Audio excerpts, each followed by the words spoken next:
must see a problem they want to solve.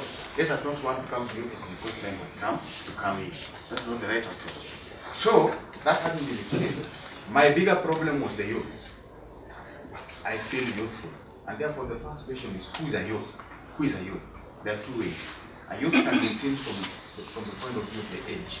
Say from 14 years up to 28 up to 35 years in terms of the age.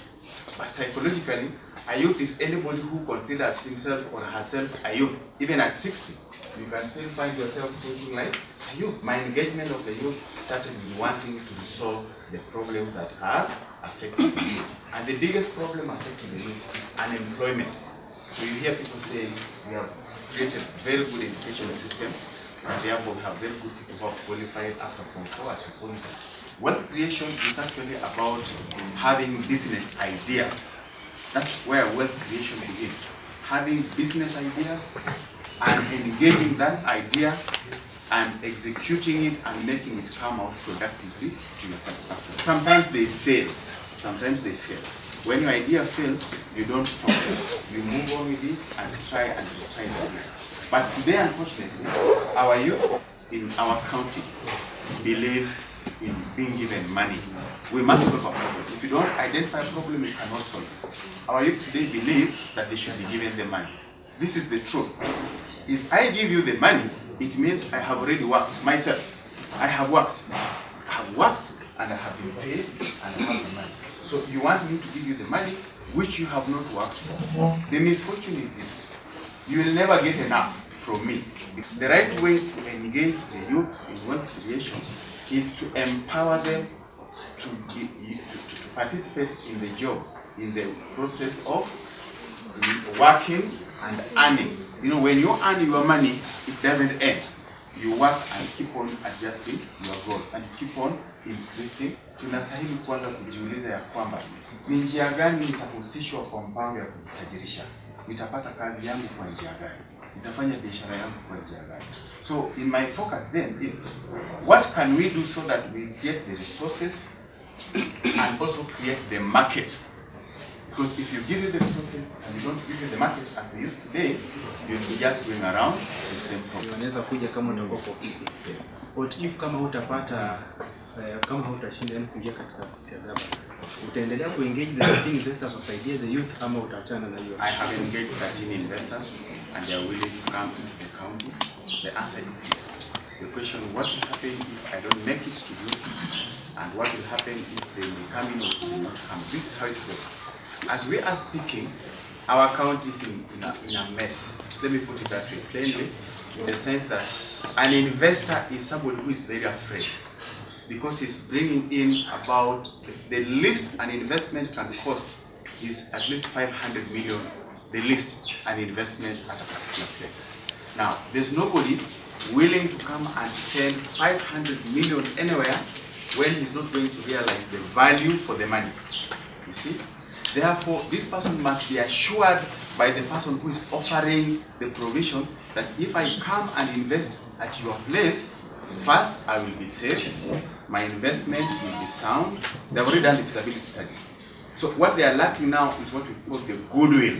Do I have the provision of the necessary power to protect his or her investment in my county? So when he brings or she brings her money, the money is safe and the vision of the organization can be realized. But remember, even you yourself there, if you have the spirit and the background capacity in terms of the requirement, legal requirement, you can be attempted. Obama rose from nothing and became the best.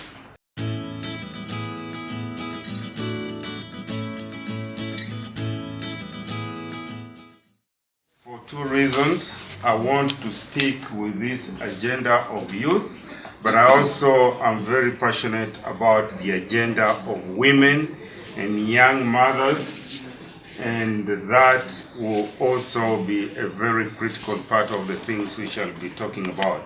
Putting ownership jointly in the hands of communities and other investors. Similar projects will be replicated rapidly to reach 15,000 farmers each year, with each farmer impacting 4 to 5 lives our programs will deliver to 200,000 people in 5 years. Now, how does this relate to employment?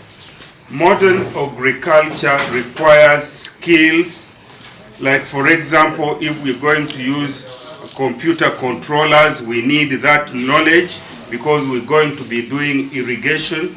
If we need to do, and this is what we're going to do, value addition, and we need to be able to employ people in these factories that we're talking about, suddenly your answers to youth unemployment are specifically addressed in a program that is costed.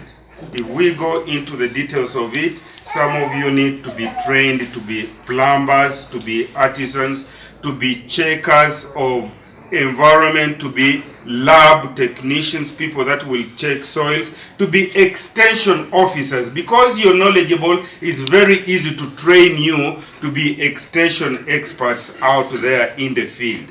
And so we are talking about specifics of the things that we want to do.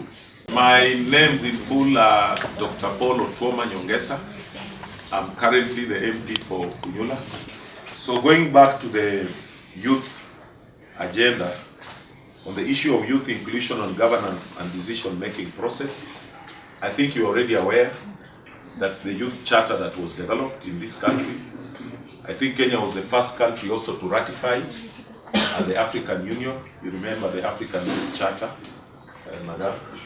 yeah, we were among the first country to ratify that through Parliament, to adopt the Youth Charter.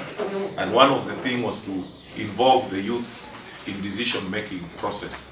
And if you look at the constitution-making process, there was a lot of efforts to make sure that youths are involved in decision-making. And that's why in every quarter, in every committee, in every association where the government or the publics are involved, we always talk about the youth representative, the gender representative, you know, people with disability representative. And I want to believe that I believe in that fully because we are some of the people who participated in its development.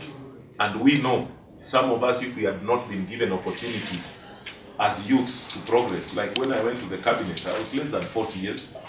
I had never had any experience in government, but I was given that opportunity.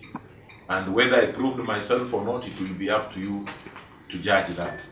We started various micro-enterprise funds, the youth fund, the Uwezo fund, but now the effectiveness of these things is what we need to evaluate. And that's why sometimes, even yesterday when we were debating with some of our brothers here, Mondo was there, I myself want to emphasize on implementation. Because the issue of all these good ideas, manifestos, you know, visions, all these things are there.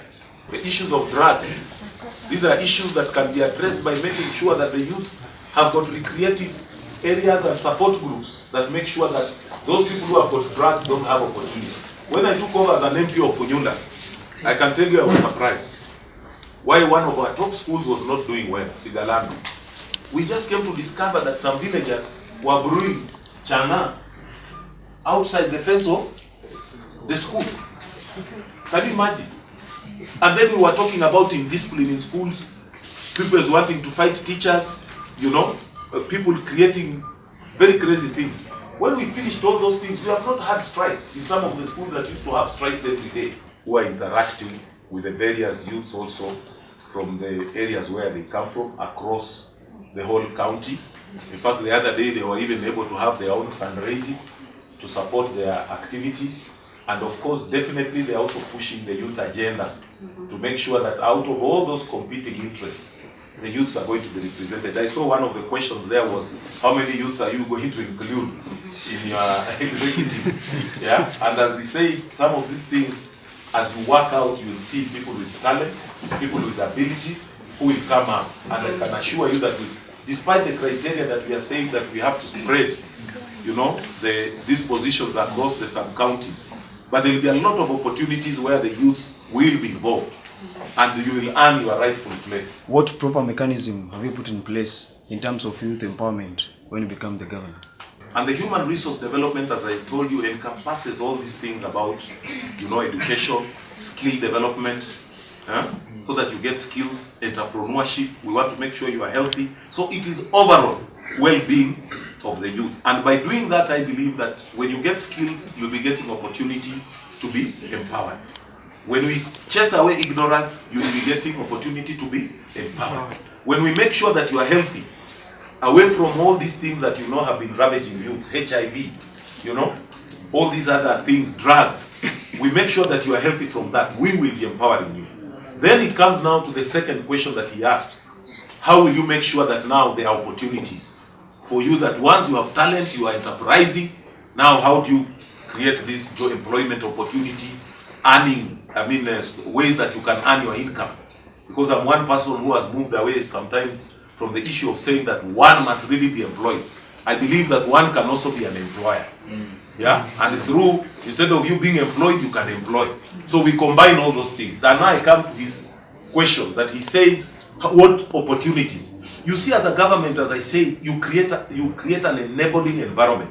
It was a bit sad yesterday to see the governor lamenting that the laws, there are so many laws that stop people from investing. Umeweka mikakati gani ikiwa utakuwa gavana wa Busia County? Kwa wale wezi ambao wamechukua pesa zetu, wataturudishia pesa zetu namna gani? But I have seen the kind of things people are doing. They end up in jail. You know, you don't take public property and think you can get away with it. Never. I've been in parliament. I've been seeing us following up people, even things of 20 years ago. And the current mood that I'm seeing in the country after these elections, the law is going to take its course. So even those who are kneeling is just short-term reliefs. Because there's a lot of evidence that, you know, people are just breaking the law blatantly. And you have seen some even confessing on national radio. I know the lawyers will argue that that alone is not a confession. But there's a lot of evidence. Because what they are saying is the same questions the Senate has